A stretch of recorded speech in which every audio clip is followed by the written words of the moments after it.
그러므로 형제들아, 우리가 예수의 피를 힘입어 성소에 들어갈 담력을 얻었나니 참 마음과 온전한 믿음으로 하나님께 나아가자.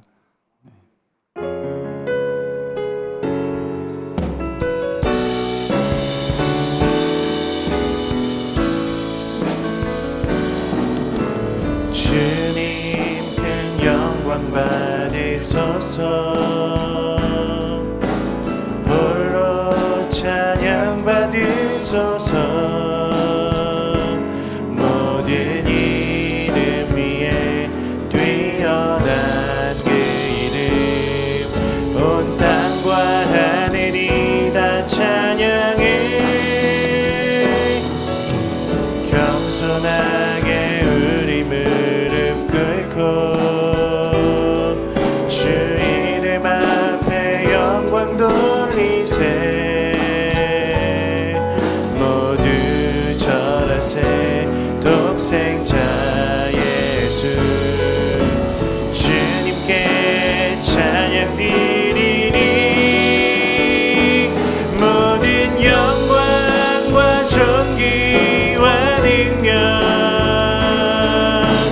받으소서.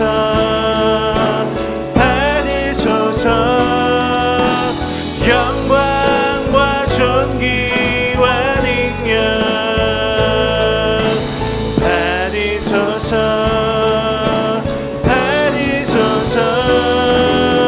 그리스도 살아계신 하나님.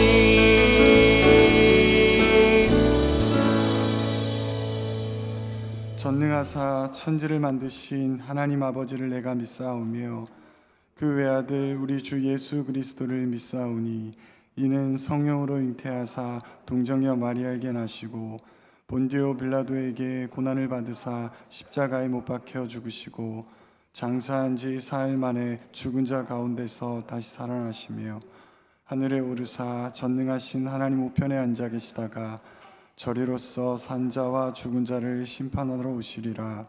성령을 믿사오며 거룩한 공예와 성도가 서로 교통하는 것과 죄를 사하여 주시는 것과 몸이 다시 사는 것과 영원히 사는 것을 믿사옵나이다. 아멘.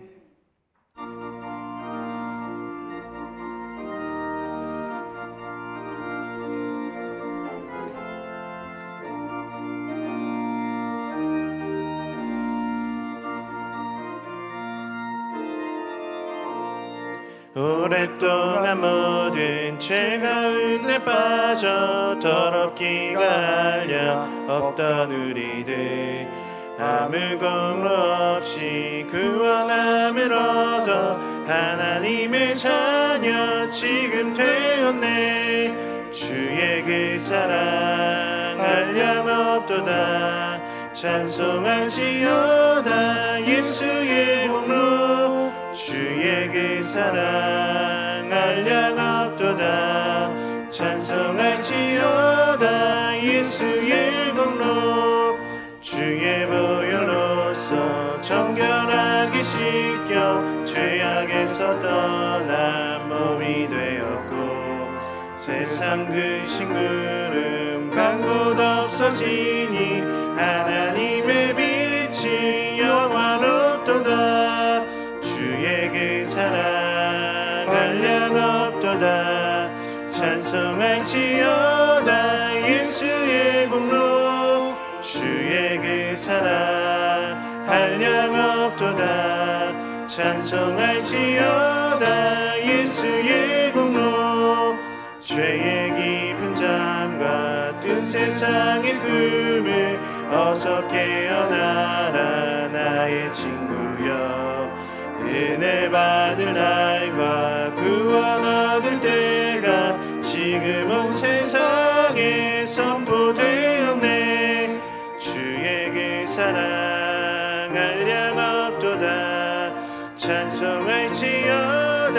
예수의 공로 주의 그 사랑 한량없도다. 찬송할지어다. 예수의 공로.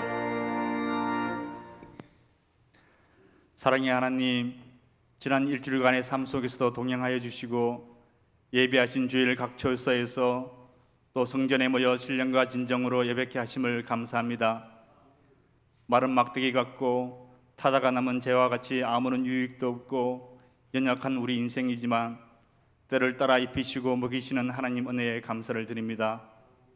인생의 모든 것이 하나님의 계획하심과 은혜 안에 있을진데 몇 개월째 진행되고 있는 코로나 사태 또한 하나님의 허락하심 안에 있음을 알고 감사로 나아갑니다.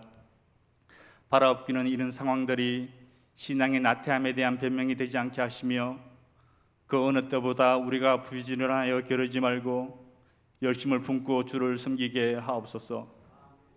오직 은혜로 자녀된 자로서 어떤 상황에서도 하나님을 향한 감사와 찬양이 우리 삶 속에서 떠나지 않게 하옵시며 주어진 삶의 현장에서 하나님의 선하시고 기뻐하시고 온전한 뜻을 분별하는 주의 자녀들이 되게 하옵소서. 사랑의 하나님, 그리스도의 몸된 교회를 위해서 기도합니다.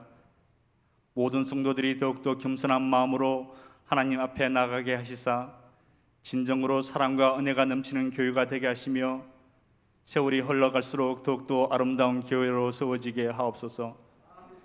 교회 안에서 행해지는 모든 사역들이 하나님의 이름만 높이며 하나님의 영광을 드러내는 교회가 되게 하옵소서. 특별히 우리에게 맡기신 자녀들이 바르게 양육되고 성장되게 하시사 이 어려운 상황에서도 하나님을 향한 신앙이 흔들리지 않게 하시며 예수 그리스도 그 이름만이 그들의 소망이 되게 하옵소서. 어려운 삶의 문제를 안고 예배의 자리에 나온 성도들을 위해서 기도합니다. 성령님께서 도우시사 고난을 이겨낼 수 있는 담대한 마음을 허락하시고 상한 갈대도 꺾지 않으시며 꺼져가는 등불도 끄지 않으시는 하나님의 사랑을 고난 속에서도 경험케 하옵소서. 특별히 건강의 문제로 고통 속에 있는 성도들과 가족들을 돌아보시사 생명의 창조자이시며 생명의 근원 되신 하나님의 능력을 체험하게 하시고 눈물과 근심의 상황이 변하여 온전한 기쁨의 때가 속히 임하게 하옵소서. 또 가족의 복음화를 위하여 전심으로 기도하는 성도들의 기도를 기억하시사 온 가족이 하나님 앞으로 돌아오는 놀라운 구원의 역사가 있게 하옵소서. 이 시간도 세계 만국에 흩어져 복음을 전하시는 선교사님들과 그 가족들을 위해 기도합니다. 당면한 어려운 상황에서도 이 어려움을 이기고 남을 만한 족한 은혜를 선교지에 단비와 같이 내리시사 때를 따라 돕는 하나님의 은혜를 선교 현장에서 경험케 하옵소서. 땅의 질병과 위협으로부터 선교사님들과 가족들을 보호하시고 기도와 눈물로 뿌려진 복음의 씨앗들이 꽃이 피고 아름다운 열매를 맺게 하시사 하나님께는 영광이 되고 선교사님들께는 위로가 되는 은혜가 있게 하옵소서. 이 시간 예배로 하나님께로 나아갑니다. 오늘의 모든 예배가 하나님께 온전히 드려질 수 있게 하옵시며 특별히 이 시간 말씀을 전하시는 담임 목사님 성령의 능력으로 붙드시사 종일 말씀을 전하실 때 피곤치 않게 하시고 그 말씀으로 인하여 듣는 성도들의 삶이 변하며 이 교회가 말씀의 반석 위에 더욱더 든든히 서게 하옵소서. 이 시간도 성전 곳곳에서 수고하시는 성도님들의 수고를 기억하여 주시오며 영혼이 잘된 같이 범사에 잘되고 강건한 복으로 갚아주시옵소서. 우리의 생명이시며 구원 되신 예수 그리스도의 이름으로 기도드립니다. 아멘.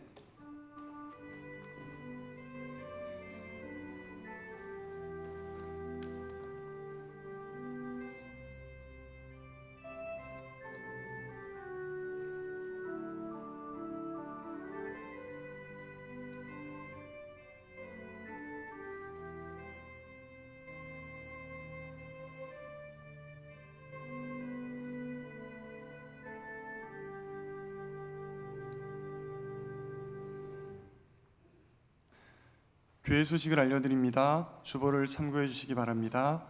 코로나19 관련하여 안내 말씀드립니다. 오늘부터 현장 예배와 실시간 온라인 예배를 병행합니다. 실시간 온라인 예배는 2, 3부에 진행되며 현장 예배와 동일한 시간에 영상이 송출됩니다. 자세한 내용은 주보와 카카오톡 채널 안내를 참고하시기 바랍니다. 중고등부를 제외한 주일학교 예배는 온라인으로 드리게 됩니다. 현장 예배가 재개될 때 다시 공지해 드리도록 하겠습니다. 4부 예배와 수요 오전 큐티 새벽 기도회는 정상적으로 진행되고 있습니다. 금요 기도회는 7월부터 시작하며 자세한 일정은 추후에 공지하겠습니다. 성경 일동학교는 7월부터 시작하며 사전 신청자에 한해 참여 가능합니다. 특별히 코로나로 관련하여 온라인과 현장을 병행하려고 합니다. 필히 사전에 신청하셔야만 참여하실 수 있음을 알려드립니다. 신청서는 들어오시는 헌금대와 사무실에 비치되어 있습니다. 정기 열린당회가 다음 주에 정기 위원장 원래회가 오늘 오후에 있습니다. QR코드는 정확한 예배 참석 확인과 접촉 없는 안전한 빠른 입장을 위해 사용되어집니다. 교본 이외에 다른 정보가 들어있지 않으며 또한 궁금하신 부분이나 도움이 필요하신 분들은 교육자들에게 문의해 주시기를 부탁드리겠습니다. 기타 안내는 주보를 참고해 주시기 바랍니다. 하나님께 드린 예물 봉헌하겠습니다.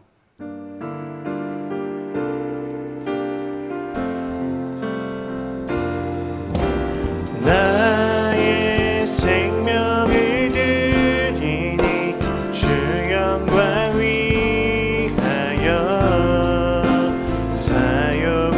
사용하옵소서.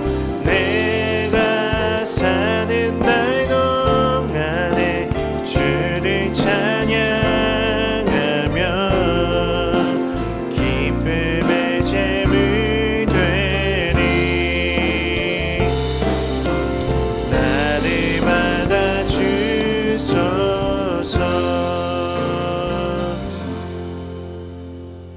나와 내 백성이 무엇이기에 이처럼 즐거운 마음으로 드릴 힘이 있었나이까. 모든 것이 주께로 말미암아 싸우니 우리가 주의 손에서 받은 것으로 주께 드렸을 뿐이니이다. 아멘. 사랑의 하나님, 우리의 삶은 멈춰버린 것 같지만 계절은 봄을 지나 여름의 문턱에 들었음을 느끼게 됩니다. 우리의 삶에도 하나님의 손길이 임하고 있음을 신뢰하게 하시고 하나님의 동행하심에 합당한 삶을 살아가게 하옵소서. 이 시간 하나님께 드릴 예물 가지고 왔사오니 받아주시며 하나님의 나라를 세우시고 뜻을 이뤄가심에 사용하여 주시옵소서. 우리의 삶의 필요를 가장 잘 아시는 분이 하나님이시오니 우리의 삶의 필요는 하나님의 것으로 차고 넘치게 채워주시되 드리지 못한 손길도 기억하시어 그 삶에 하나님의 것이 채워지게 하여 주시옵소서. 예수님의 이름으로 기도드립니다. 아멘.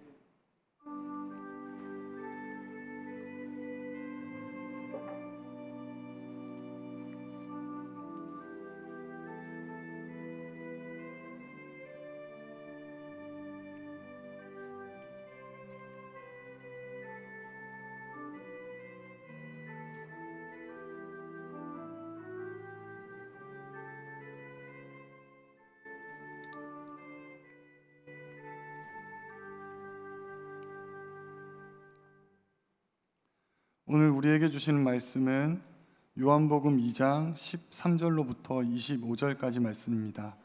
신약성경 요한복음 2장 13절로부터 25절 말씀, 신약 145쪽에 있습니다. 요한복음 2장 13절로부터 25절 말씀 한 절씩 교독하시고 마지막 절은 합독하겠습니다. 유대인의 유월절이 가까운지라 예수께서 예루살렘으로 올라가셨더니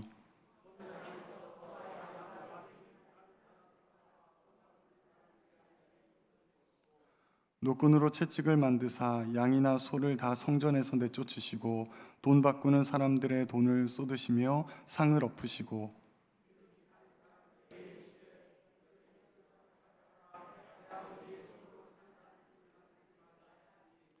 제자들이 성경 말씀에 주의 전을 사모하는 열심이 나를 삼키리라 한 것을 기억하더라.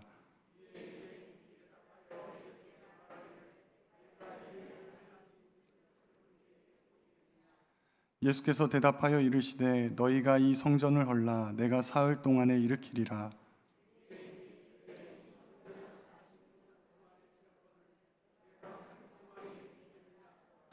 그러나 예수는 성전된 자기 육체를 가리켜 말씀하신 것이라.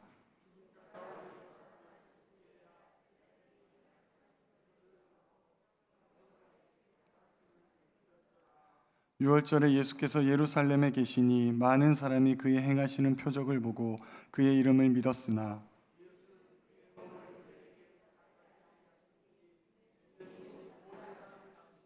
함께 보겠습니다. 또 사람에 대하여 누구의 증언도 받으실 필요가 없었으니 이는 그가 친히 사람의 속에 있는 것을 아셨음이니라. 아멘.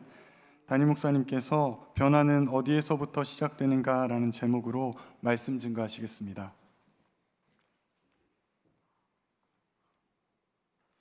예, 반갑습니다. 안녕하세요. 네, 지난 주간에 교회에서 벌어지는 코로나 감염 사례가 굉장히 많이 있었습니다. 그래서 오늘 오시면서도 굉장히 많이 걱정을 하실 텐데요. 다만 걱정하지 않으셔도 되는 것은 개척교회에서 잦은 접촉으로 인해서 생겨난 코로나 감염이었고요. 저희 교회는 가급적이면 현장 예배만 하고 접촉 없는 예배를 하려고 최대한 노력을 하고 있고요. 또 안전하다는 판단이 있어야지만 소그룹 모임을 진행을 할 겁니다. 그래서 그렇게 걱정 안 하셔도 될 것 같고, 또 특별히 우리 자녀들의 감염 위험이 있어서 지난주에 재개했던 유치부, 유년부, 초등부 예배는 이번 주부터 다시 잠정 연기를 하고요. 우리 중고등부 자녀들만 일단 모이는 형식으로 예배를 진행하려고 합니다. 그렇게 이해를 해주시고, 또 7월 달부터 교회 모임을 조금씩 재개를 하는데 다 현장 예배와 온라인을 병행해서 하려고 합니다. 그래서 금요기도에도 마찬가지고, 또 수요 저녁에 하는 성경 일독학교도 마찬가지로 진행을 할 거고요. 특별히 성경 일독학교는 신청을 받아서 해당되는 분들만 입장을 하시고, 또 온라인에서도 그렇게 해당되는 분들만 수업을 듣도록 그렇게 진행하려고 합니다. 그래서 미리 신청을 부탁을 드리겠습니다. 이 시간 우리 믿음의 고백을 드림으로 말씀 앞에 나가도록 하겠습니다. 하나님 나를 사랑하신다. 하나님은 내 인생에 크고 비밀한 계획 가지고 계신다. 하나님 오늘도 나와 동행하셔서 그 계획 이루어 주신다. 아멘. 그렇게 될 줄로 믿습니다. 아멘. 우리가 요한복음 첫 설교에서 살펴본 것처럼 요한복음의 기록 목적은 요한이 그의 독자들로 하여금 예수님께서 하나님의 아들이심을 믿게 하기 위해서 기록된 책입니다. 요한은 이 목적을 이루기 위해서 그의 복음서 안에서 예수님이 하나님의 아들이시라는 다양한 증거들을 제시를 하는데, 이 요한이 제시하는 증거에서 굉장히 독특한 표현이 하나가 사용이 됩니다. 바로 표적이라고 하는 단어입니다. 요한 사도는 보통의 다른 복음서에서는 이적이라고 사용되고 있는 단어를 의도적으로 그의 복음서에서만큼은 표적이라고 하는 단어로 바꾸어 쓰고 있고요. 이 표적에 대한 영어 번역은 사인으로 예수님께서 하나님의 아들이라고 하는 증거 또는 상징, 이렇게 이해하면 좋을 것 같습니다. 요한복음 안에서 표적으로 사용된 것, 이적은 총 7가지가 나오고요. 7가지 중에서 첫 번째 이적과 마지막 이적이 굉장히 의미가 있습니다. 첫 번째 이적으로 사용된 것은 우리가 지난주에 살펴본 것처럼 가나 혼인잔치에서 물이 포도주가 된 사건이고, 마지막 표적으로 사용된 것은 나사로가 죽었다가 부활한 사건으로 기록이 되어 있습니다. 우리가 요한복음을 이해를 할 때 가장 중요한 관점은 요한복음은 역사적 순서를 가지고, 그러니까 시간적 순서로 기록되지 않았다는 겁니다. 마태, 마가, 누가복음은 시간적 순서로 기록이 되어 있지만 요한복음만큼은 시간적 순서가 아니라 주제적 관점, 그러니까 하나님의 아들이신 예수님을 증명하려고 한 목적에 의해서 자료들을 그렇게 편집을 했습니다. 그러니까 역사적인 기록을 한 것이 아니라 자료를 편집을 해서 의도를 가지고 기록을 하였다는 것입니다. 그런 점에서 사도 요한이 첫 번째 표적을 물이 포도주가 된 사건으로, 마지막 표적을 나사로가 죽었다가 살아난 것으로 기록한 데는 굉장한 의도가 있다라고 생각하는 것이 옳을 것입니다. 아마도 사도 요한은 이런 생각을 했던 것 같습니다. 예수님을 믿어 누군가가 변화가 되었다면 그의 변화의 첫 출발은 물이 포도주가 되는 것 같은 그런 변화로 시작이 될 것이고, 그 변화의 최종 결론은 나사로가 죽었다가 살아나는 것 같은 부활을 경험하게 될 것이다. 이런 관점에서 기록을 한 것 같습니다. 하나님은 어둠으로 가득한 세상에 변화를 주기 위해서 빛 대신 그의 아들을 세상에 보내셨고, 요한복음 1장에 선언했습니다. 그 아들을 믿는 자는 하나님의 자녀가 되는 권세를 가지게 된다. 그리고 예수님께서 첫 표적인 물이 포도주가 되는 사건을 통하여서 그분의 자녀가 된 존재가 어떤 변화를 경험할 것인가를 우리에게 보여주는데, 근본적인 변화가 일어날 것이라는 겁니다. 그냥 물이 조금 더 좋은 물이 되는 것이 아니라 물이 포도주가 되는 것처럼 근본적으로 있을 수 없는 변화가 성도 안에서 일어나게 될 것이다. 우리는 이 근본적인 변화를 사람의 자녀였던 존재가 하나님의 자녀가 된다, 이게 완전한 변화고 근본적인 변화입니다. 이런 변화를 우리는 거듭남이라고 하는 단어로 그렇게 이해를 합니다. 그러니까 조금 사람이 좋아지는 정도가 아니라 완전히 새로 태어나는 것과 같은 그런 경험을 하게 될 것이고, 이렇게 거듭난 존재는 성경 안에서 어떤 경험을 하게 됩니까? 그가 예수 그리스도를 닮아가는 경험을 하게 됩니다. 그래서 그리스도의 장성한 분량에 충만한 지점으로까지 자라게 되고요. 이런 자라는 과정을 신학 용어로는 성화라고 그렇게 부릅니다. 한 존재가 사람의 자녀로 태어나서 하나님의 자녀가 되면서 하나님의 자녀다워지는 것입니다. 더 놀라운 것은 성령에 의해서 한 존재가 하나님을 닮은, 하나님의 아들을 닮은 존재가 되는 것으로 끝나는 것이 아니라, 그가 죽음의 지점에 도달하면 예수 그리스도께서 부활하신 것처럼 부활을 경험하게 될 것입니다. 그리고 이거를 상징적으로 보여주는 사건이 나사로가 죽음에서 일어나는 사건인 것입니다. 그런 점에서 첫 표적으로부터 시작해서 마지막 7가지 표적은 굉장히 의미가 있습니다. 어떤 의미를 가지는가? 성도가 어떤 변화의 과정을 거쳐서 마지막 부활의 지점에 도달하는가를 보여주는 의미가 있다라고 생각이 됩니다. 오늘 우리가 살펴보게 될 본문의 말씀 역시 예수님을 믿은 성도가 변화를 경험하는데, 그 변화가 어느 지점에서 시작되고 또 어떤 모습으로 일어나야 되는가를 우리에게 보여주는 말씀이라고 생각이 됩니다. 오늘 본문의 말씀은 예수님께서 6월절에 예루살렘에 올라가서 성전을 청결하셨다라고 하는 사건을 그 내용으로 합니다. 우리가 본문의 내용을 살펴보기 전에 신앙생활을 제법 하셨거나 또는 성경에 대해서 어느 정도 이해가 있으신 분이라면 요한복음하고 마태, 마가, 누가복음, 흔히 공간복음이라 부르는 이 3가지 성경책하고는 약간의 관점이 다르다는 걸 이해하실 겁니다. 왜냐하면 마태, 마가, 누가복음에 나오는 성전 청결 사건은 예수님의 사역 마지막 지점에 있는 겁니다. 그러니까 마지막 일주일 동안에 있었던 사건을 기록하는 건데, 특이하게도 요한복음은 예수님의 사역 앞에다가 기록해 놓았습니다. 예수님께서 마치 예루살렘에 올라가자마자 첫 해에 얼마 기간이 흐르지도 않아서 성전을 청결한 것처럼 그렇게 기록을 하고 있다는 겁니다. 그렇다면 여러분, 예수님의 성전 청결 사건은 2번 있었던 걸까요? 초반에 한 번 있었고 마지막에 또 한 번 있었을까? 대부분의 성경학자는 딱 한 번에 있었을 거라고 봅니다. 왜냐하면 예수님께서 요한복음의 기록처럼 만약에 앞부분에서 성전을 청결하셨다면 예수님은요 표적이 되셨을 겁니다. 누구의 표적이? 종교 지도자들이에요. 왜냐하면 그들의 근간이 성전인데, 성전을 회방하는 존재는 3년의 공생애를 채울 수가 없습니다. 그렇기 때문에 시간적으로 분명히 뒤쪽일 건데 요한복음은 의도적으로 이걸 앞으로 가져왔다는 거예요. 그것도 특별히 어디 뒤에다가 붙여놨는가? 물이 포도주가 되는 사건 뒤에다가 붙임으로 이 2가지가 연결되어 있다는 것을 우리에게 암시하고 있는 것입니다. 제가 앞에서 그렇게 말씀드렸어요. 한 존재가 예수 그리스도를 믿으면 그는 물이 포도주와 같은 근본적인 변화를 경험하게 될 것이고요. 이 근본적인 변화의 시작 지점은 뭔가? 성전의 개념이 바뀌게 될 거라는 겁니다. 그래서 의도적으로 뒤쪽에 있었던, 예수님 사역의 뒤쪽에 있었던 사건을 앞쪽에다 가져와서 강조를 하고 있는 거죠. 왜냐하면 예수님의 생애를 아는 사람들이라면 의문을 가져야 되거든요. 왜 이게 앞에 와 있을까? 분명히 이것은 사역의 후반부에 기록이 되어야 됐을 건데 왜 요한 사도가 이걸 모르지 않을 텐데 앞으로 가져왔을까? 강조하려고 하는 것이구나. 한 존재가 거듭나서 하나님의 자녀가 되었다면 그의 안에서 성전의 개념의 근본적인 변화가 일어나야 한다. 먼저 우리가 주목하려고 하는 것은 예수님께서 이 성전을 청결케 하기 위해서 예루살렘에 올라가는 시점이 언제였냐는 것입니다. 거기 말씀 보니까 13절에 유대인의 유월절이 가까운지라 예수께서 예루살렘으로 올라가셨더니, 우리 성경에서요 유월절을 설명할 때 유대인의 유월절이라고 한정해서 쓰고 있는 단어가 3번 나옵니다. 이 3번 나오는 걸 다 누가 쓰고 있나? 요한 사도가 쓰고 있습니다. 그러니까 대부분의 성경 저자들은 그냥 유월절 이렇게 씁니다. 근데 요한 사도만 특이하게도 유대인의 유월절이라고 독특한 표현법을 씁니다. 왜 이렇게 쓰는가? 사도 요한이 강조하고 싶은 것이 하나가 있다는 거죠.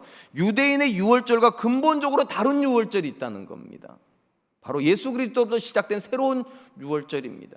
우리가 잘 아는 것처럼요, 이 유월절이라고 하는 개념은 단어적으로는 건너뛴다, 넘어간다는 의미를 가지고 있고요. 이 유월절이라는 단어가 처음 쓰이게 된 배경은 이스라엘을 출애굽하는 마지막 10번째 재앙에서 어린 양의 피가 발라져 있었던 유대인의 집에는 재앙이 건너뛰어갔다. 모든 애굽의 사람들에게는 재앙이 들어가는데 어린 양의 피가 발라져 있었던 집에서만큼은 건너뛰어서 구원이 일어났다. 그래서 유월절이라는 단어를 쓰는 겁니다. 그런 점에서 유대인들에게서 유월절은 어린 양의 피고요, 이 어린 양의 피가 상징하는 것은 구원입니다.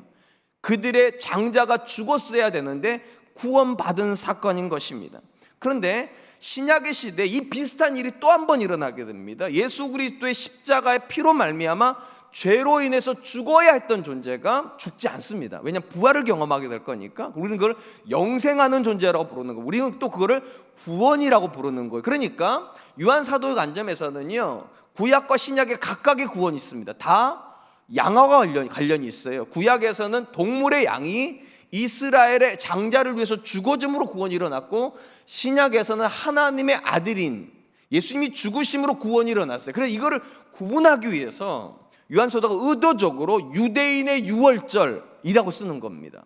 그러므로 새로운 유월절과 분리를 시키는 거죠. 이 새로운 유월절을 이 독법으로 그대로 이해를 하면 그리스도인의 유월절이 될 것입니다.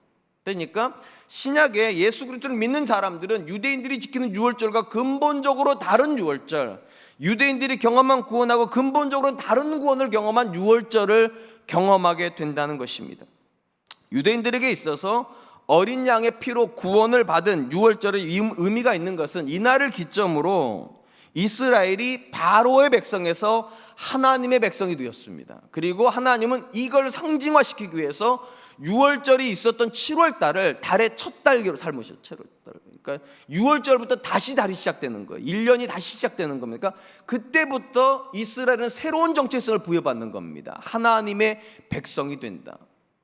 우리가 성경 안에서 이 유월절 어린 양을 기점으로 해서 하나님께서 이스라엘과 새로운 언약을 맺으시고요, 이 언약의 핵심이 뭐냐? 나는 너희 하나님이 되고 너희는 내 백성이 된다. 우리 이걸 군신의 관계라고 이해하는 거예요. 하나님이 왕이 되시고 이스라엘이 그분의 백성이 된다. 상대적으로 신약의 시대에 하나님은 또 하나의 언약을 맺으십니다. 이걸 우리는 신약이라고 부르는 겁니다. 예수 그리스도를 통하여서, 예수님의 어린 양의 피를 통하여서 하나님께서 그분의 자녀들과 만나시는데 어떤 언약으로 만나는가? 하나님이 우리의 아버지가 되시고 우리가 그분의 자녀가 되는 부자의 관계를 맺게 돼요. 이걸 상징화시키기 위해서 신약의 시대, 특별히 요한 사도는 예수님을 누구라고 말하는가? 하나님의 어린 양이로다. 구약에는 동물의 어린 양으로 언약이 맺어졌다면 신약에는 하나님의 어린 양인 예수님으로 말미암아 언약이 맺어졌고, 둘 다 유월절적 개념을 가지고 있습니다. 그래서 굳이 구약의 유월절을 강조하기 위해서 유대인의 유월절, 신약의 유월절을 강조하기 위해서 여기서는 유대인의 유월절이란 표현과 함께 다른 개념으로 유월절을 요한은 다시 쓰고 싶은 겁니다. 그래서 의미적으로 유대인의 유월절에 예수님이 올라갔다 이렇게 쓰고 있다는 것입니다. 그런 점에서 예수님 안에서 경험하게 되는 변화의 시작점은 성전이고요, 이 성전에서 어떤 개념의 변화가 일어나는가? 하나님과 더 친밀한 관계의 변화를 경험해야 된다는 겁니다. 왜냐하면 구약에는 왕과 백성의 관계였다니까요. 그런데 신약은 새로운 유월절이라 말씀드렸어요. 이 관계에서는 아버지와 아들의 관계입니다. 친밀한 관계입니다. 그러니까 더 이상 우리는 하나님을 멀리 계신 창조주 하나님으로 믿지도 않으며, 또한 유대인들처럼 다가가면 죽는 무서운 하나님으로 섬기지도 않고, 더군다나 구약의 특정한 사람들에게만 성령이 임하는 그런 특별한 하나님이 아닌, 우리가 늘 다가갈 수 있고 나를 가장 특별하게 여겨주시는 그 하나님을 나의 아버지로, 나의 친밀한 분으로 고백하는 시기가 신약의 시기입니다. 당연히 우리가 그런 고백을 하고 있다면 우리 안에서 어떤 변화가 일어나야 되는가? 예배로 하러 나올 때 기대감이 있어야 돼요. 나의 아버지 집이 올라간다. 이 뒤쪽에 보시면 예수님께서 나의 아버지 집이란 표현을 쓰죠. 예수님이 누리셨던 그 친밀함을 그의 성도들이 같이 누리고 있어야만 한다. 그런 점에서 한 사람이 성도가 되었다는 것에서 가장 중요한 개념이 무엇입니까? 하나님이 친밀해졌다는 것입니다. 다가가고 싶은 존재여야 된다는 겁니다. 그 하나님을 사랑하는 존재가 되어야 된다는 것입니다. 특별히 신약 성경 안에서요, 구원의 개념을 하나님과의 친밀함으로 해석했던 사람이 누군가? 오늘 본문을 쓰고 있는 사도 요한입니다. 그가 쓴 서신 중에 요한 1서라고 하는 서신에 보면 그가 신앙을 어떻게 이해하고 있는지가 나오는가? 하나님과 사귐이라고 이해를 합니다. 오늘 요한 1서 1장 3절입니다. 우리가 보고 들은 바를 너희에게 전하면 너희도 우리와 사귐이 있게 하려 함이니 우리의 사귐은 아버지와 그의 아들 예수 그리스도와 더불어 누림이라. 요한 사도가 편지를 보내서 뭐라고 말하는가? 우리가 누리고 있는 사귐에 너희도 동참시키고 싶은데 우리는 어떤 사귐을 누리고 있는가? 하나님과 그의 아들과 사귀고 있다고. 구약에서는요 이런 개념 못 쓰는 겁니다. 구약에서 하나님은 두려운 존재세요. 다가가면 안 되는 존재고 아주 특정한 소수의 사람만 다가가죠. 우리가 아는 대로 모세요, 우리가 아는 대로 선지자들 몇 사람만 하나님께 다가가지 어떤 누구도 하나님과 사귄다 이런 표현 안 썼습니다. 근데 신약에 와가지고 사도 요한은 신앙 자체를 어떻게 해석하는가? 하나님께 다가가는 거, 그냥 다가가는 것이 아니라 친밀한 사귐을 위해서 다가가는 것, 근본적인 변화입니다. 어디서 시작돼야 됩니까? 성전에서 시작돼야 되고 어떤 개념으로 시작돼야 됩니까? 하나님이 내 아버지이시다. 우리는 창조주에게 나가는 것도 아니고 두려운 왕에게 나가는 것도 아니고 특별한 누군가에게만 은혜 주시는 그런 분에게 나가는 것이 아니라 나를 사랑하시는 내 아버지에게 나간다. 사랑하는 성도 여러분, 우리는 흔히 예수님 믿으면 복 받는다라고 하는 그런 개념을 참 자주 쓰죠. 특별히 한국 사람이 유난히 이 개념이 익숙합니다. 예수님 믿으면 복 받아요. 전도할 때도 그런 식으로 하죠. 여러분 생각하시기에 예수님 믿으면 어떤 복을 받습니까? 우리가 이해하는 여러 가지가 있죠. 예수님 믿어 하나님의 자녀가 되는 것도 복입니다. 그죠? 그러니까 예수님 믿어 구원받는 것도 복이고 예수님 믿어 기도가 응답되는 것도 복이죠. 아니에요? 그럼 고기를 끄덕이셔야죠. 마스크 가렸다고 막 하자는 거 아니잖아요. 예수님 믿어 기도가 응답되는 것도 복이에요. 또 예수님 믿어 마음과 육신의 평안을 얻는 것도 엄청난 복 아닙니까? 제가 누리는 게 그런 거거든요. 야, 잘 될 것 같다. 왜냐하면 하나님 내 아버지신데 잘 되게 하시겠지. 우리 첫째도 둘째도 매번 불안해했거든요. 시험 치러 갈 때마다 아빠 이번 망치면 어떻게 하지? 그때마다 늘 말해줬어요. 망치면 뭐 어떻게 합력과 선이 되는 거지. 잘 될 거니까. 어차피 잘 되니까 너는 걱정하지 말고 하나님께 맡기고 가. 이게 복입니다. 분명한 거. 성경 안에 굉장히 많은 복이 있어요. 하나님을 믿어 그분의 아들이 되고 하나님을 믿어 우리가 구원을 받고 하나님 등등등 많은데 이 모든 복 중에 가장 근본적인 복이 뭐냐는 겁니다. 신약을 살고 있는 저와 여러분들이 예수님을 믿었기 때문에 구약의 이스라엘이 누리지 못했던 그 복 중에 무엇을 누리고 있냐는 겁니다. 구약의 사람들도 자기들이 구원받았다고 생각했습니다. 구약의 사람들도 자기들이 복받았다고 생각했습니다. 구약의 사람들도 평안을 믿었습니다. 그러면 구약의 이스라엘과 우리는 어떤 차이가 나는 복을 누렸냐는 거예요. 예수님 믿으면 어떤 복 받습니까? 근본적으로 가까워지는 복을 받는 겁니다. 구약의 사람들은 그만큼 가까워지지 않았습니다. 하나님과. 신약에 있는 성도들에게만 허락된 거예요. 유대인의 유월절은 두려움의 하나님이라면 그리스도의 유월절의 하나님은 친밀한 하나님입니다. 그분이 내 아버지십니다. 성전에 올라갈 때 예배하러 그분의 교회로 올 때 우리는 멀뚱하게 오는 것이 아니라 내 아버지 집에 올라간다. 문제는 신약의 시대를 살면서도 하나님과 가까워지는 것을 복으로 여기지 않는 분들이 굉장히 많다는 거예요. 기도가 응답이 되는 것만 복인 줄 알고 마음이 평안한 것만 복인 줄 알고 뭔가가 잘 돼야지만 그게 복인 줄 알지 하나님이 내 곁에 계신다, 하나님이 나를 아신다, 이걸 복으로 여기는 분들이 굉장히 적어요. 어떻게 알 수 있는가? 하나님을 사랑한다고 고백하는 분들이 많지가 않아요. 희한하게도 하나님과 가까이 있는 것을 소원하는 분들이 그렇게 많지가 않아요. 심지어 성공하면 됐지 뭘 더해, 하나님께 헌신하는 것에 대한 부담을 가지는 분들도 굉장히 많아요. 제가 단언하건대 하나님을 사랑하고 그분께 가까이 계시지 않음에도 불구하고 교회는 다닐 수 있습니다. 그런데 하나님과 가까이 있지도 않으면서 하나님을 사랑하지도 않고 친밀하지도 않으면서 예수님 믿는다고 말할 수는 없습니다. 예수님 믿는다는 건 구약의 개념과 완전히 다릅니다. 구약은 하나님을 멀찍하게 두고 있는 개념이라면 신약은 가까워지는 거예요. 우리의 사귐은 하나님과 그의 아들과 누리는 거라고. 그런 점에서 저는 우리 사랑과 은혜 성도님들이 구약을 사는 사람들이 아니라 신약을 사는 사람들이었으면 좋겠고 이 변화는 우리가 예배하는 현장에서 시작이 됩니다. 우리는 창조주 하나님께, 멀리 계신 하나님께 예배하는 거 아닙니다. 우리는 우리를 엄청나게 무섭게 다스리는 왕에게 예배하는 거 아닙니다. 우리는 특정한 소수의 사람에게만 편애하시는 그런 분에게 예배하는 거 아닙니다. 우리는 나를 아시는 내 아버지께 예배하는 겁니다. 이 친밀함이 오늘 우리의 고백이 될 수 있기를 축원드립니다. 두 번째로 우리가 본문에서 주목하려고 하는 것은 하나님께 제사 드리고 있었던 당시 성전을 예수님께서 부정하셨다는 겁니다. 뭐라고 말씀하셨습니까? 내 아버지 집으로 장사하는 집을 만들지 마라, 그리고 허물으라, 이렇게 이야기를 하세요. 무슨 말인가 하면, 왜 예수님께서 성전을 부정하시고 성전 허물으라고 하시는가? 그 성전의 기능이 상실이 됐다는 겁니다. 어떻게 상실이 됐습니까? 장사하는 곳이 돼버렸다고. 제가 앞에서 말씀드렸잖아요.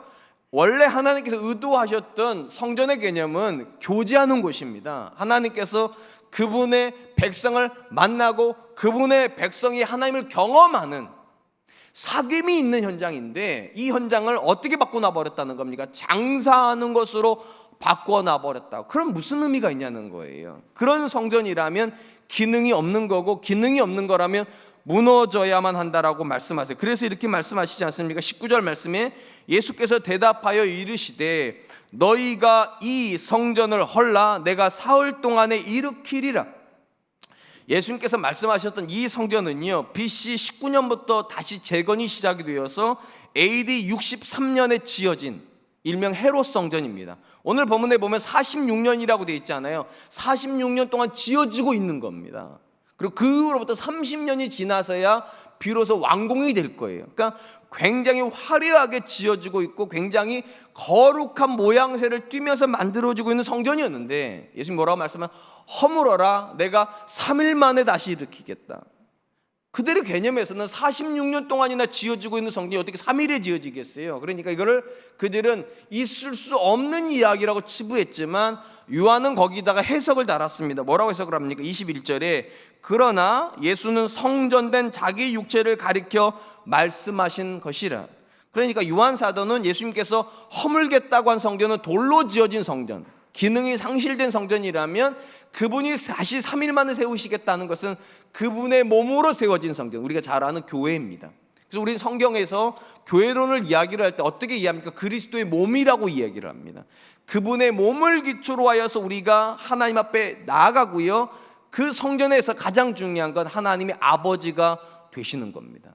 당연히 이 성전의 기능의 본질이 뭡니까? 사귐입니다. 사귐이 성전의 본질이고, 이 기능이 상실이 되면 그 성전은 아무리 화려해도 무너져야만 한다. 구약으로부터요, 유대인들이 동물의 제사를 드렸다는 걸 잘 압니다. 그런데 더 분명한 건 무엇이냐? 그들이 드렸던 모든 동물은 본질이 하나예요. 모든 가축을 드렸던 것이 아니라 오직 흠없는 가축만 드렸고, 모든 것이 대상이 되는 것이 아니라 하나님이 지정하신 동물만 드렸습니다. 예를 들면 어린 양, 염소, 나귀 또는 소, 이 정도예요. 거기서 거의 국한이 되고, 새들도 비둘기가 주로 사용되고 나머지 것들은 다 사용되지 않습니다. 그러니까 하나님이 지정하신 깨끗한 짐승이 쓰여집니다. 문제는 무엇인가? 성전이 예루살렘에 한 군데 있어요.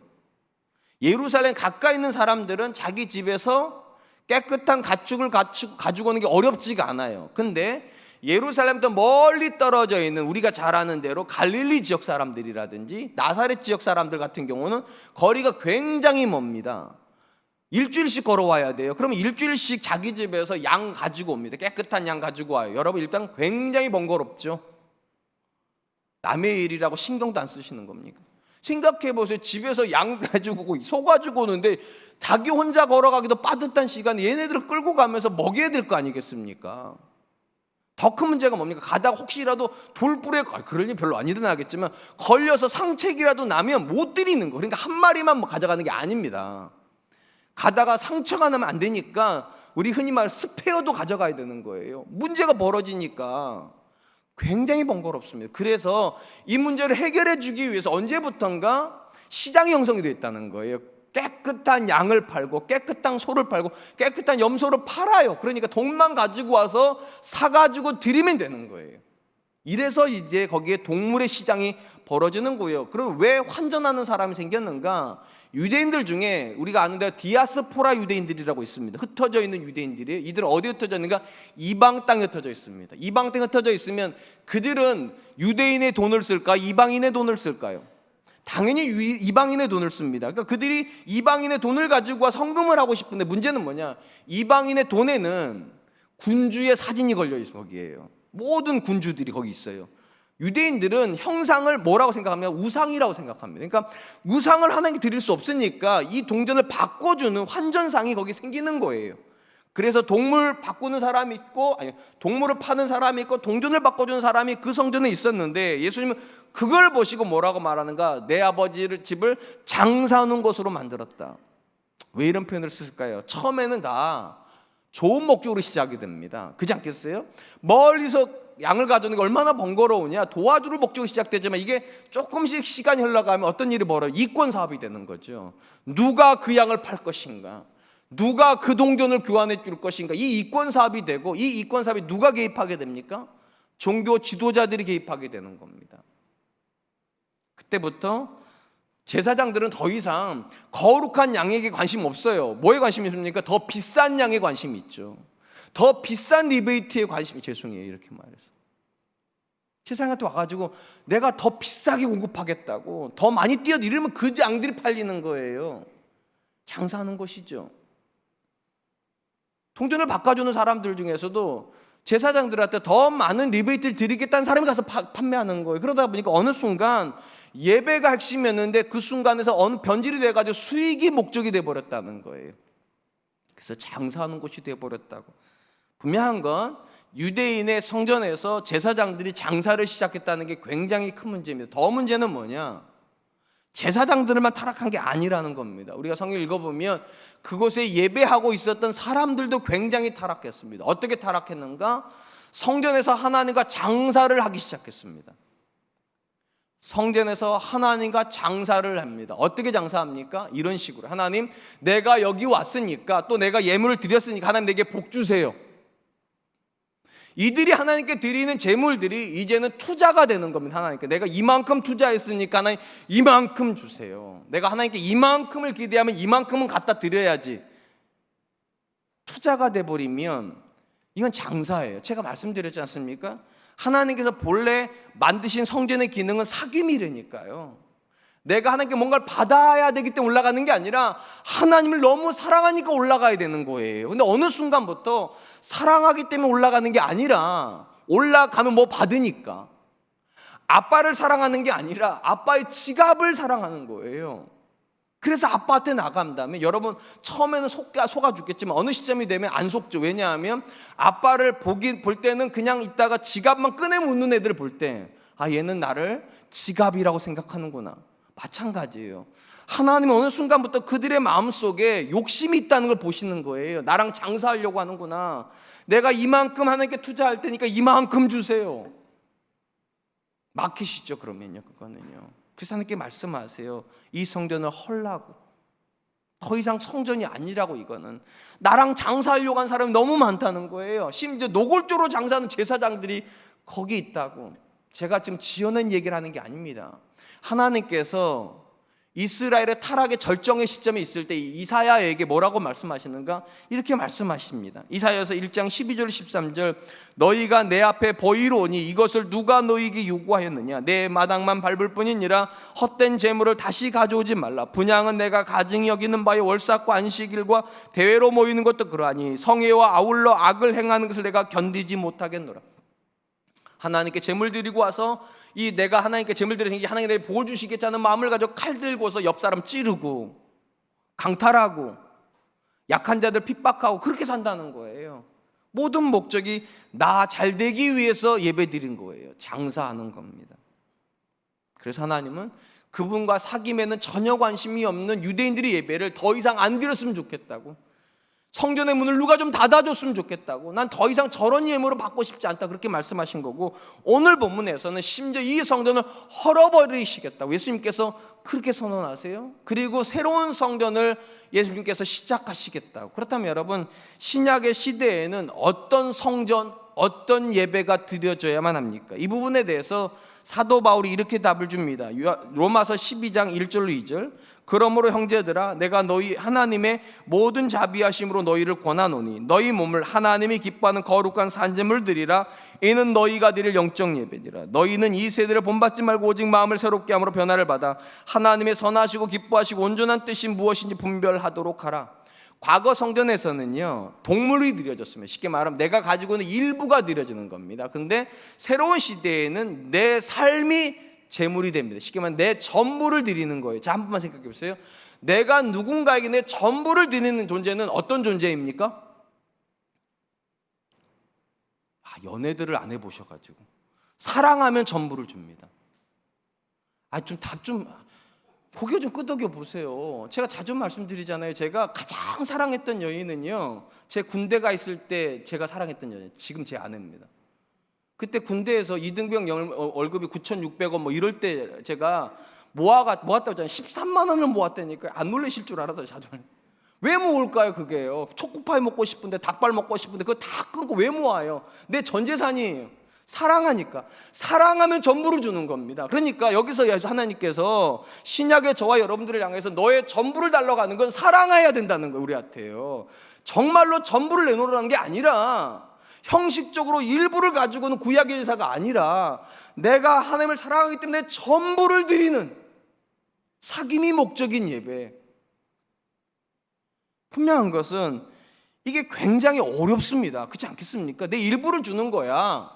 조금만 결심하면 되지 않겠습니까? 지갑에서 조금만 나올 때 조금 떨릴 뿐이지 집어넣으면 금방이에요. 안 그래요? 집에서 온라인으로 헌금하실 때 손이 조금 떨리지를 한번 보내면 끝이잖아요. 근데 내 전부를 드리는 건 참 쉽지 않습니다. 왜냐하면 내 마음을 줘야 되는 문제니까요. 이건 사랑하지 않으면 안 되는 겁니다. 하나님께서 우리한테 무엇을 요구하는가? 사랑을 요구하시는 거예요. 신약의 시대에 우리의 예배가 어떤 변화를 경험해야 되는가? 하나님과 친밀해지면서 또한 확실해지는 게 있어요. 내가 하나님을 정말로 사랑해야 됩니다. 그 고백으로 하나님께 드리는 예배라야지만 하나님이 받으시는 예배가 된다. 분명한 건 이런 부분들은 굉장히 번거롭고 굉장히 어떤 부분에서는 부담스러운 것이 사실이에요. 왜냐하면 한 번만 생각해 보세요. 일주일 내에 내 삶을 하나님께 드려야 된다는 생각을 가지고 있는 사람이 쉽게 말할 수 있습니까? 함부로 행동할 수 있습니까? 함부로 누군가를 대할 수 없어요. 그럴 수 없어요. 그냥 내 일부를 드리는 게 쉽지. 또 한 번만 생각해 보세요. 왜 하나님은요 처음부터 제사들을 만들 때 집에서 가져오는 게 번거롭다는 거 아셨을 텐데 성전에다가 장사하는 곳을 만들어 주시지 처음부터. 근데 왜 굳이 가져오라고 그러셨을까요? 여러분 선물 중에 어떤 선물이 제일 의미가 있습니까? 내가 직접 만든 선물이 제일 의미 있잖아요. 모양은 삐뚤빼뚤해도 내가 만들었다가 가져다 주는 빵을 가져오는 여자가 나 진짜 사랑하는 여자예요. 아닙니까? 손편지를 직접 써가지고 오는 남자가 나를 진짜 사랑하는 남자지 워드 두드려가지고 죄송해요 이렇게 표현해가지고 그 남자가 그런 건 아니지 않습니까? 왜 하나님이 굳이 가져오라고, 내가 키운 그 양 중에서 왜 굳이 가져오라고? 사랑은 번거로운 일을 하거든요. 사랑은 부담스러운 걸 하는 거거든요. 그런 예배라야 하나님이 받으시는 예배지 돈 주고 샀다. 요즘 쓰는 표현이래요. 오다 주웠어. 돈 뿌리고 다 온 거죠. 그런 게 무슨 의미가 있겠어요? 근데 언제부턴가 우리 예배가 안타깝게도 굉장히 쉬운 예배가 되어버렸습니다. 준비 안 해도 되는 예배, 그냥 내 일부만 하나님께 갖다 드리면 되는 예배. 사도 바울의 예배는 무엇인가? 우리 전부를 드리니 너희 몸을 하나님이 기뻐하시는 산제물로 드리라. 이는 너희가 드릴 영적 예배니라. 뭐가 영적 예배입니까? 사랑해서 드리는 예배예요. 전부를 드려도 아깝지 않다는 마음으로 하나님께 드리는 예배예요. 그 예배가 하나님이 받으시는 예배입니다. 사랑하는 성도 여러분, 예수님께서 헐라고 말씀하신 성전은 건물 자체가 문제는 아닙니다. 화려한 성전이 지어지고 있어요. 심지어 예수님의 제자들이요 자랑까지하나 예수님 이 성전 어떻습니까? 그 정도로 화려했고 그 정도로 거룩했는데 왜 헐라고 그러시냐고요. 건물이 문제가 아니라 그 건물에 살아있는 사람들이 문제라는 거예요. 화려한 건물은 지어질 줄 아는데 하나님께 사랑은 드리지 않아요. 헌금은 하는데 자기 삶을 하나님께 드리지는 않아요. 번거롭고 부담스러운 삶을 안 살아요. 그냥 편하게 살다가 하나님 품에 와요. 그리고 그런 예배는 안 받으세요. 엄밀한 의미에서 하나님이 말씀하시는 거룩은요, 부담이고 번거로움입니다. 거룩한 옷을 입는다는 건 부담스러운 옷을 입는다는 얘기예요.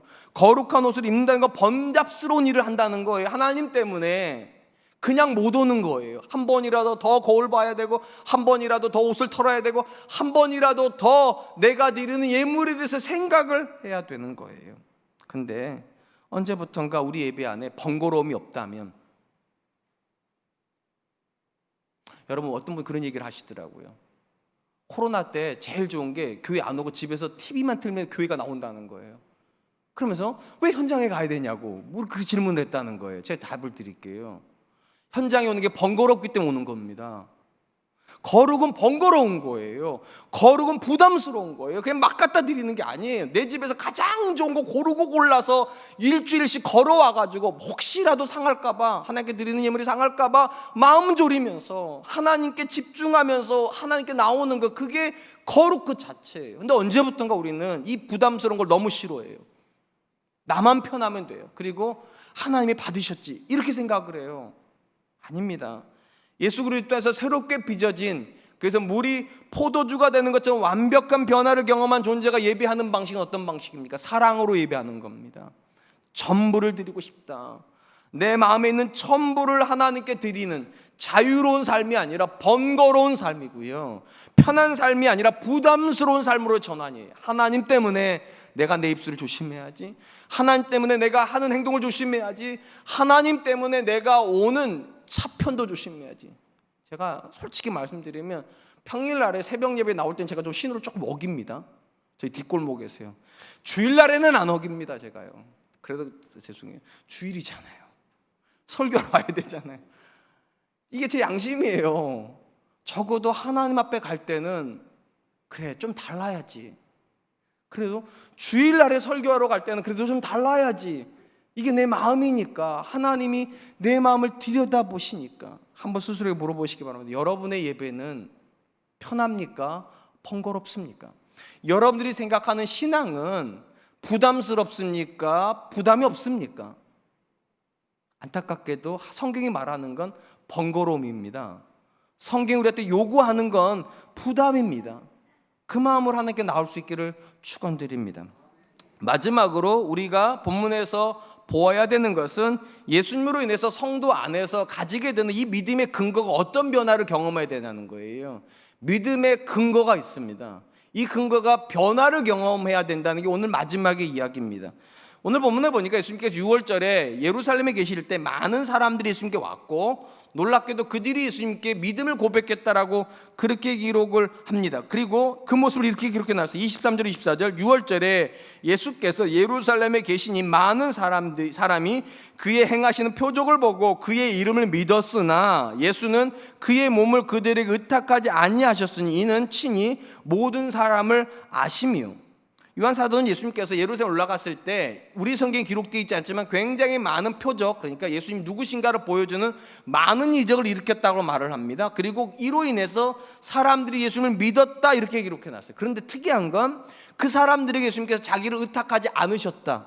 왜냐하면 예수님이 그들을 친히 아셨기 때문에. 우리 성경에요, 그 당시에 예루살렘에 있던 사람들이 예수님에게 향해서 보였던 반응은 믿었다라는 단어로 사용되어 있습니다. 그들은 믿었어요. 상대적으로 예수님은 그들을 향해서 어떻게 반응하시는가? 의탁하지 않았다 이렇게 되어 있습니다. 다 두 단어에 주목하세요. 믿었다, 의탁하지 않았다. 우리 성경은 번역을 각각 다르겠지만 헬라의 원문상 이 두 단어가 똑같습니다.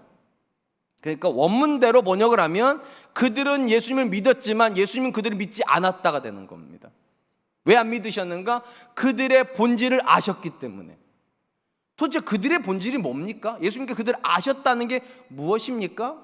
여기서 가장 주목되는 건 그들의 믿음의 출발점입니다. 뭐라고 되어 있는가? 그의 행하시는 표적을 보고 그의 이름을 믿었다. 쉽게 말하면 그들은 예수님의 이적을 보고 믿은 겁니다. 예수님께서 놀라운 일들을 일으키니까 이적을 근거로 해서 믿었고, 예수님은 그런 믿음으로 출발한 그들을 의지하지 않으셨다.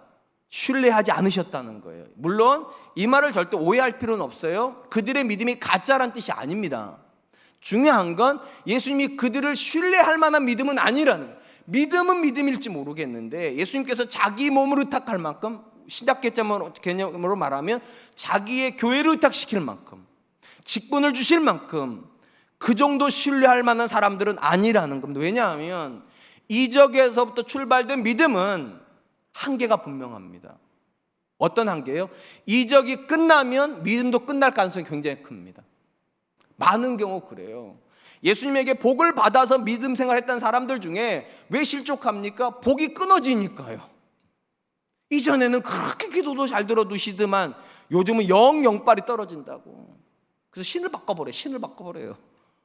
이적이 출발점인 사람은 믿음이 들어가긴 합니다. 그런데 예수님께서 그를 신뢰할 만한 믿음으로 성장되기는 어렵습니다. 이를 보여주는 사건이 있잖아요. 요한복음 6장에 보면 오병이어 사건이 나와요. 예수님께서 보리떡 5개 물고기 2마리 5,000명을 먹여요. 어떤 일이 벌어집니까? 그 다음날 예수님께서 이제 배를 타고 다른 데 갔더니만 사람들이 우르르 몰려옵니다. 엄청난 숫자의 생이 몰려오자 예수님께서 그들을 보시면서 뭐라고 말씀하시는가? 요한복음 6장 26절, 예수께서 대답하여 이르시되 내가 진실로 진실로 너희에게 이르노니 너희가 나를 찾는 것은 표적을 본 까닭이 아니요 떡을 먹고 배부른 까닭이로다. 무슨 말인가 하면 예수님께서 표적이란 단어를 쓰실 때 요한복음에서 표적은 뭐냐? 예수님이 하나님의 아들이라는 걸 깨닫는 거예요. 그러니까 오병이어를 가지고 5,000명을 먹이는 이적을 보고 아, 이분이 하나님의 아들이구나 하고 쫓아온 게 아니라 그냥 표적만 봤다는 거예요. 아, 배불렀다. 아, 이분 쫓아가면 배굶는 일은 없겠구나. 왜냐하면 그 당시는 유대 사회뿐만 아니라 대부분의 사회에서 풍족한 양식이 없던 시절입니다. 당연히 누군가가 배부르다면 그거보다 부자는 없어요. 그리고 그거보다 복받은 건 없어요. 그러니까 저들은 예수님을 통해서 자기들의 배가 불릴 수 있겠다라는 이 기대감을 가지고 예수님을 쫓아온 겁니다. 그리고 예수님은 그런 믿음을 인정하지 않으시는 거죠. 그래서 그들에게 뭐라고 말을 합니까? 내가 너희에게 뭐를 주러 왔다고요? 떡을 주러 온 것이 아니라 뭐를 주러 왔다고 말씀하시는 거? 영의 양식을 주러 오셨다고 그렇게 말씀을 하세요. 그러니까 여기서 갈등이 벌어집니다.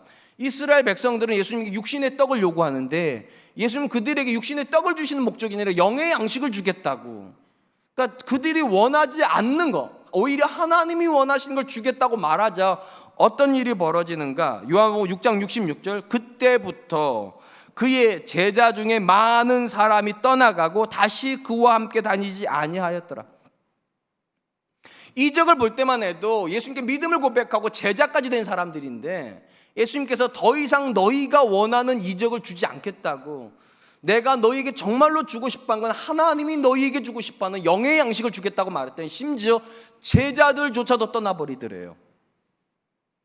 믿음이 없었던 건 아닙니다. 믿음이 있었으니까 제자까지 됐겠죠. 근데 왜 떠납니까? 그 믿음의 근거가 총체적으로 딱 하나에 국한되어 있기 때문에 이적을 보려고, 내가 원하는 걸 얻으려고 예수님을 쫓아오는 존재들은 믿음의 한계가 있다는 겁니다. 그럼 어떤 목적으로 믿어야 하는가? 앞에서 말씀드렸잖아요. 교제의 목적이요. 정말로 하나님 내 아버지시고 예수님이 정말로 내 인생의 주인이시다, 이분으로 말미암아 내 인생이 새로워졌다, 이 믿음의 진짜 고백이 있으면 기적이 안 일어나도 그분 곁에 있는 거예요. 그냥 그분이 좋아하세요. 지난주에 갑자기 우리 둘째 녀석이 저한테 뜬금없이 그래요. 아빠 고마워요 그래요. 그래서 왜 고맙냐 그랬더니 아침부터 일어나셔서 저 태워다 주시잖아요. 매번 하고 있거든요. 제가 교회 오기 전 태워다 놓고 제가 오는데 갑자기 뜬금없이 저한테 아빠 고마워요 하니까 갑자기 눈물이 핑 돌았어요. 여러분, 우리가 언제 감동하고 얘가 진짜 나를 사랑하는구나 언제 느낍니까? 아무것도 내가 주고 있는 게 없는데 내가 지갑이라도 꺼내서 카드라도 주고 뭐 돈이라도 주고 얘가 나한테 고맙다고 그러면 거긴 별로 감동 안 합니다. 내가 지금 아무것도 안 주고 있는데 얘가 그냥 아빠라는 존재에 대해서, 이 사람이 아내라고 하는 존재에 대해서, 이 사람이 남편이라는 존재에 대해서 그냥 나는 당신이 그냥 좋아. 아무 이유 없어. 그냥 당신이 너무 좋아.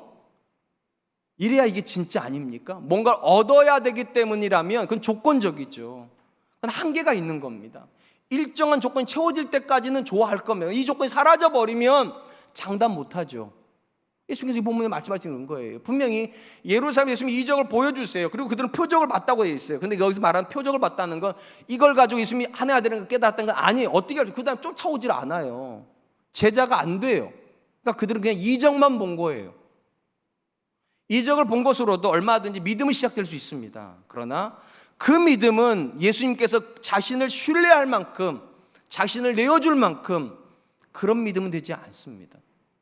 어떤 믿음만 예수님이 신뢰하는 믿음입니까? 성장하는 믿음이요. 이적을 주지 않으셔도, 내가 원하는 게 이루어지지 않아도 나는 하나님 좋습니다. 난 예수님 좋습니다.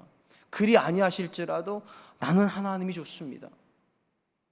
사랑하는 성도 여러분, 성경에서 하나님께서 그분의 자녀에게 요구하는 믿음의 실체는요, 성장하는 믿음이라는 거 반드시 기억하십시오. 시작점에서는요, 복이 시작점일 수 있어요. 내 자녀 잘 되게 하려고, 나 건강해지려고, 나 행복해지려고, 얼마든지 시작점에서는 그것이 근거가 되는 믿음 생활할 수 있어요. 그런데 마지막까지 그것만 붙잡고 있는 믿음은 믿음 아닙니다. 그냥 그건 기복이에요. 기복. 복을 기도하는, 복을 원하는 거지, 그걸 믿음이라고 부르지 않아요. 성경에서 예수님께서 말씀하신 믿음의 본질은 뭐냐? 기적과 상관이 없어야 돼. 하나님이 내 아버지시니까, 예수님이 내 구원자이시고 예수님 내 인생의 주인이시니까 그분 없이 내가 어떻게 살아? 예수님 없이 내가 어떻게 내 인생을 살아? 그 이유 하나만으로 이렇게 말해야 돼. 아무것도 안 주셔도, 심지어 내 기도 응답하지 않으셔도 저는 예수님 너무 좋아요. 그 믿음으로 가야 진짜 믿음입니다. 우리 사랑과 은혜 성도님들이 이 믿음으로 성장할 수 있기를 축원드립니다. 이제 말씀을 맺으려고 합니다. 요한복음이 말하는 믿음은요, 기적입니다. 어떤 기적이냐?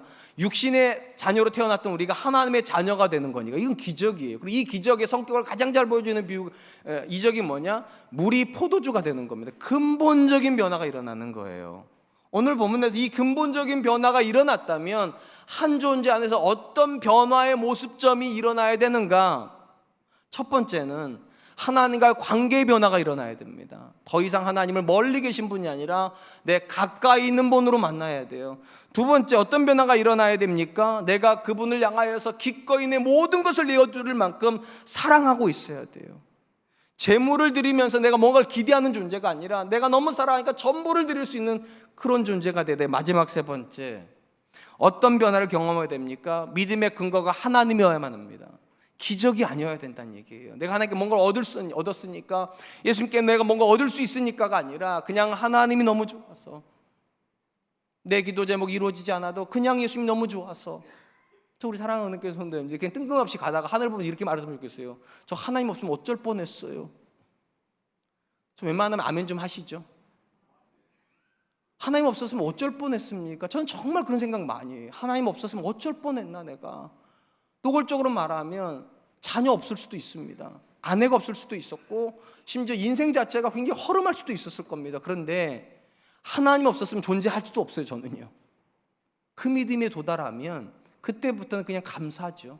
우리 사랑과 은혜 성도님들이 그런 믿음의 변화의 시작점에 서 있을 길을 주님의 이름으로 축원드리겠습니다. 이 시간 들은 말씀을 기억하면서 잠깐 기도했으면 좋겠습니다. 세 가지 제목으로 기도할 텐데, 첫 번째, 하나님을 멀리 두고 있는 구약의 이스라엘 사람들처럼이 아니라 하나님 내 아버지로 가까이서 만나기를 원하는 그런 사람 될 수 있도록 도와주시고, 하나님을 그냥 가까이만 만나는 것이 아니라 정말 사랑함으로 내 전부를 드리는 것을 아까워하지 않는 영적인 예배를 드리는 사람 될 수 있도록 도와주시고, 마지막 세 번째, 무언가 기적을 기대함으로 믿음을 고백하는 사람이 아니라 그냥 하나님 자체가 좋아서 믿음을 고백하는 사람들 될 수 있도록 주님 도와주시옵소서. 우리 같이 한 번만 기도하겠습니다.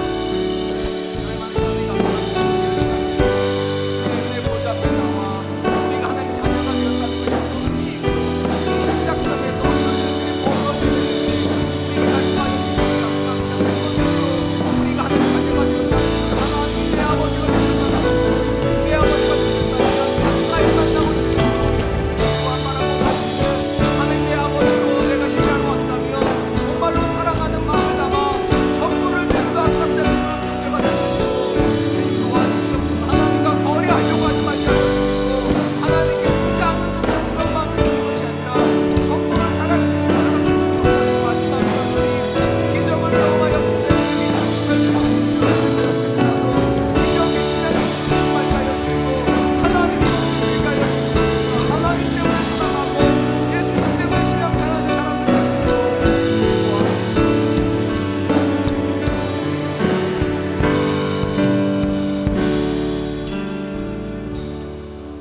사랑과 은혜가 풍성하신 하나님 감사합니다. 이 땅에 많고 많은 사람들 중에 구별하고 또 구별하여 저와 우리 성도들을 하나님의 자녀 삼아주시고 이 땅 가운데서 구별된 교회 가운데 신앙생활 할 수 있도록 해주시니 감사합니다.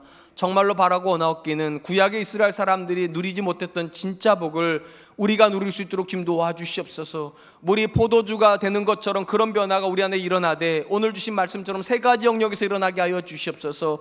먼저 하나님을 가까이 만나는 사람들 되게 하여 주시옵소서.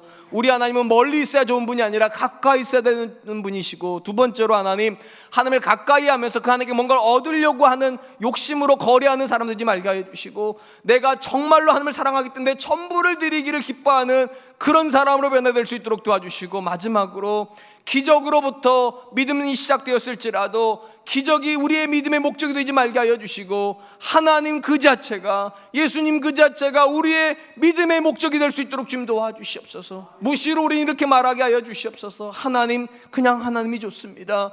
예수님이 없었으면 내가 어쩔 뻔했습니까? 이 고백으로 매일의 삶이 감사로 채워진 우리 성도들 될 수 있도록 주님 도와주시옵소서. 그렇게 인도하실 줄 믿고 감사드리오며, 지금은 우리 주 예수 그리스도의 은혜와 하나님의 사랑하심과 성령님의 함께 하심이 이 땅에 사람의 자녀로 태어나서 하나님의 자녀로 변화가 되었다면, 이 근본적인 변화를 가지고 날마다 하나님을 가까이 만나고 그 하나님께 모든 걸 내어드리기를 아까워하지 않으며 하나님이 인생의 목적이고 신앙의 목적이길 되기를 소망하는 우리 사랑과 은혜교회 귀한 성도님들과 저들의 가정과 사랑하는 자녀들과 경영하는 모든 일들 위해, 그리고 사랑과 은혜교회와 이 나라의 민족 위해 지금으로부터 영원토록 함께 하시기를 축원하옵나이다.